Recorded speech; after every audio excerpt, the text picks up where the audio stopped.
எப்பொழுதுமே மகிழ்ச்சியாக இருக்கக்கூடிய அளவிற்கு உன்னுடைய வாழ்க்கை மாறப்போகின்றது என்று சொன்னால் நீ நம்புவாயா? இதோ திடீர் மாற்றம் உன்னுடைய வாழ்க்கையில் நிகழப்போகின்றது. காரணம் இல்லாமல் நான் உன் கண்ணில் படவில்லை. ஓம் சாய்ராம் என்று இப்பொழுது சொல்லிக்கொள். இது சாய் மீது சத்தியம். இதை கேட்டு முடித்த 24 மணி நேரத்தில் உன் வாழ்விற்கான மிகப்பெரிய மாற்றம் உனக்கு கிடைத்தே தீரும். இந்த வாழ்க்கையை நம் கரத்தை பிடித்து எங்கே அழைத்து செல்கின்றது என்பது நமக்கு தெரிவது இல்லை. ஆனால் ஏதோ ஒரு நன்மை நிறைந்த இடத்தை நோக்கிதான், லட்சியத்தை நோக்கிதான் நம் பயணம் இருக்கின்றது என்று ஒவ்வொருவரும் நம்பிதான் ஒவ்வொரு நாளும் ஒவ்வொரு செயலிலும் ஈடுபடுகின்றோம். நம்முடைய மனதின் விருப்பம் என்னவென்று நம் மனதிற்கு முழுமையாக தெரிந்திருக்கின்றது. அதை நோக்கிய பயணத்தில் ஒவ்வொரு நாளும் ஈடுபடுகின்றோம். யார் என்ன சொன்னாலும் நம் மனம் அடங்குவது இல்லை. எந்த அறிவுரை கூறினாலும் இறுதியில் நாம் எடுக்கும் முடிவு சரிதான் என்று நமக்கான விருப்பங்களை நோக்கிதான் நாம் பயணம் செய்கின்றோம். அந்த அளவிற்கு ஒரு விருப்பம் நம் மனதை ஆட்கொண்டிருக்கின்றது. அதனால்தான் ஆசைகள் ஏதும் இல்லாத வாழ்க்கை வாழ வேண்டும் என்று சொல்லவும் படுகின்றது. ஏனென்றால் எதிர்பார்க்கின்ற விஷயம் சில சமயங்களில் கிடைக்கவில்லை என்றால் அந்த எதிர்பார்ப்புகளை மீறி ஆங்கே மனவேதனை குடிகொள்ளக்கூடிய நிலைமை ஏற்பட்டு விடுவதால் இதை எல்லா தெய்வங்களும் எடுத்துரைக்கின்றது. அளவுக்கு அதிகமான ஆசை வளர்த்து கொள்ளாமல் யாரிடமும் எதிர்பார்ப்பை வைக்காமல் இருந்தால் வாழ்க்கை நலம் நிறைந்ததாக, நிம்மதி நிறைந்ததாக இருக்கும். ஆனால் இந்த உண்மை தெரிந்தும் எல்லோராலும் அப்படி இருந்துவிட முடிகின்றதா? நம் மனதின் விருப்பம் என்னமோ அதை தேடிதானே அனுதினமும் ஓடுகின்றோம். யாராவது ஒருவர் ஏதாவது ஒரு நன்மையை சொன்னால் கூட அது சரி என்று நமக்கு தெரிந்தால் கூட அதை முழு மனதாக ஒரு சில நேரங்களில் நம்மால் ஏற்றுக்கொள்ள முடிவதில்லை. இதற்கு முக்கியமான காரணம் மனதிற்குள் இருக்கக்கூடிய அந்த ஆசை. அது நிறைவேறியே ஆக வேண்டும் என்று போராட்டம். இந்த போராட்டம் ஒவ்வொரு நாளும் தொடரும் பொழுது வாழ்க்கை நிம்மதியை இழக்கின்றது.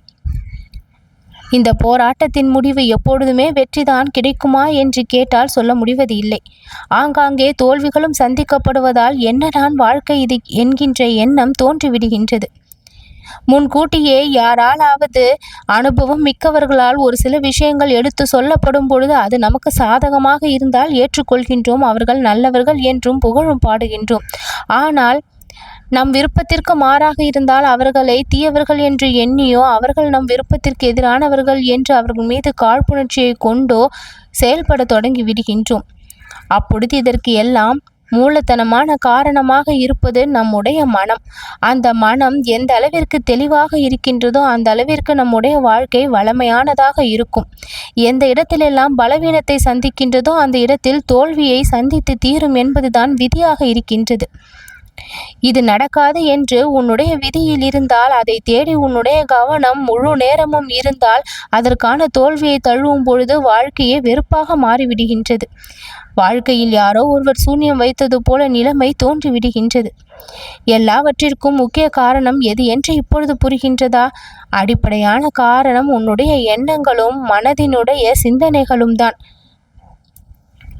உன்னுடைய மனம் எந்த அளவிற்கு உன்னை நம்புகின்றதோ, உன்னுடைய வாழ்க்கை எது கொடுத்தாலும் அது நன்மைக்கு தான் என்று ஏற்றுக்கொள்கின்றதோ அந்த ஏற்றுக்கொள்தல் தான் வாழ்க்கையின் மனப்பக்குவம்.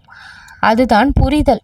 அந்த மனப்பக்குவமும் புரிதலும் உனக்கு இருந்துவிட்டால் உன்னை தோற்கடிக்க யாராலும் முடியாது. நீ யாரிடத்திலும் விழுந்துவிட மாட்டாய். சுலபத்தில் உன்னை மாற்றிவிட முடியாது. உன்னுடைய மனம் வலிமையை பெற்றதாக மாறிவிடும், திடமானதாக மாறிவிடும். பல நேரங்களில் பல முறை நான் உனக்கு பல விஷயங்களை எடுத்து கூறியும் அதில் ஒரு சிலவற்றை ஏற்றுக்கொண்டிருக்கின்றாய், பலவற்றை விட்டொழித்து விடுகின்றாய். நடக்காது என்று சொன்னால் அது நடக்கும் என்று நம்பி அவ்வழி செல்வதும், நடக்கும் என்று சொன்னால் அது நடக்காதோ என்று சந்தேகத்தில் வேறு வழியில் செல்வதுமே பலருடைய வாழ்க்கையாக போய்விட்டது.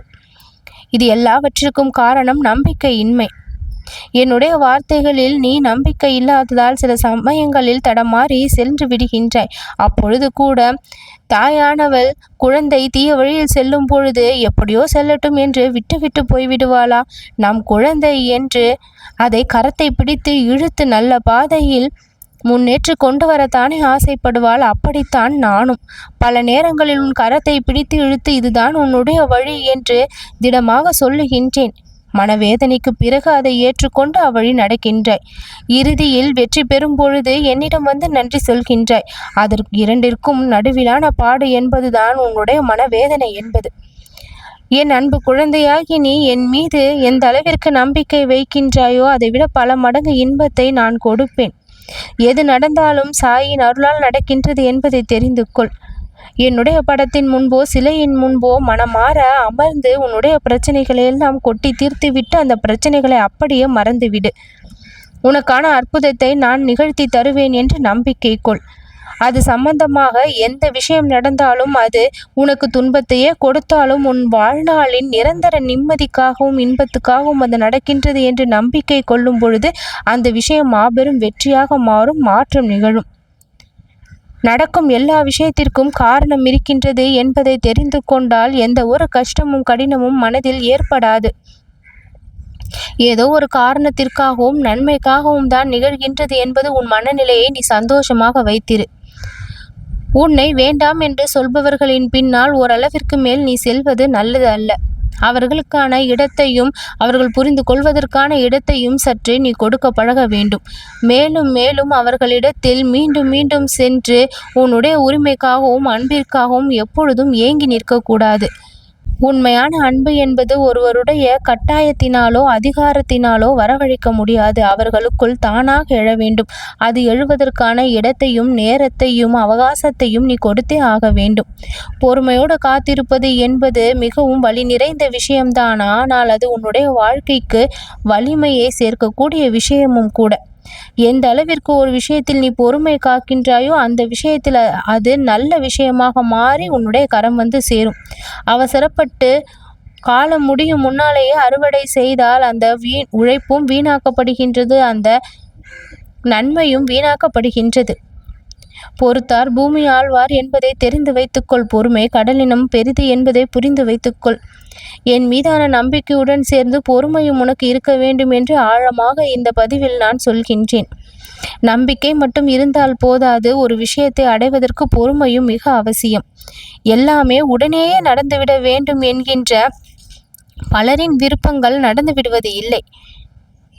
எப்பொழுது எது கிடைக்க வேண்டும் என்று இருக்கின்றதோ அப்பொழுது அது கிடைத்தால்தான் நலம் நிறைந்ததாக இருக்கும். அதுவரை அந்த இடைப்பட்ட காலத்தில் நாம் எப்படி அதை எடுத்துக்கொள்கின்றோம், அந்த விஷயத்தை எதை கற்றுக்கொள்கின்றோம், ஆழமான விஷயத்தை எல்லாம் எப்படி பின்பற்றுகின்றோம் என்பதை தெரிந்து வைத்து கொள்ள வேண்டும். காலங்கள் வீணாக்கப்படுவதை நான் விரும்பவில்லை. உன்னுடைய நேரங்கள் எப்பொழுதும் வீணாக்கப்படக்கூடாது. ஒவ்வொரு நாளும் நேரமும் உனக்கானது என்பதை தெரிந்து கொள். முன்னேற்றத்திற்கான பாதையில் நீ நட. என்னுடைய கரத்தை பிடித்து கொண்டிருப்பதால் வெற்றியின் பாதையில்தான் உன் பயணம் இருக்கும். பேரதிசயத்தை நான் நடத்த தொடங்கிவிட்டேன். இன்னும் 24 மணி நேரத்தில் மிகப்பெரிய மாற்றம் உன் வாழ்க்கையை சந்தோஷமடைய செய்யும். என் மீது நம்பிக்கை கொள். உன் வாழ்க்கை மாறும். நல்லது நடக்கும்.